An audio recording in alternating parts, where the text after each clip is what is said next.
راجل زارع حقل بطيخ، وبعدين البطيخ ابتدى يستوي، حرامية بيجوا يسرقوا البطيخ. قال أنا هكتب يافطة توجد بطيخة مسمومة عشان الناس تخاف تيجي تسرق البطيخ. جه ابنه قال له إيه ده يا بابا؟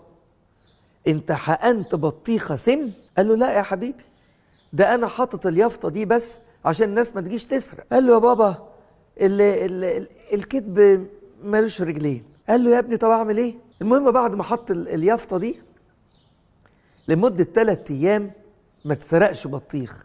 فقال لابنه شفت اهو 3 أيام بطيخ ما تسرقش. في اليوم الرابع لقي يافطة جنب اليافطة دي مكتوب فيها ايه؟ تم حقن بطيخة اخرى بالسم. الراجل قال الله، يعني هم اتغاظوا ان انا حطيت اليافطة دي، مفروض ان انا حقنت بطيخة بالسم، راحوا هم حقنين بطيخة تاني.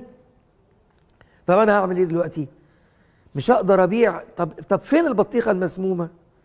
فراح ابنه جه قال له شفت يا بابا، الكذب ضيع المحصول كله. وكانت النتيجه انه ايه؟ انه ما باعش المحصول كله.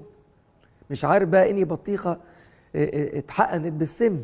كذب ملوش رجلين. احفظ لسانك من الكذب.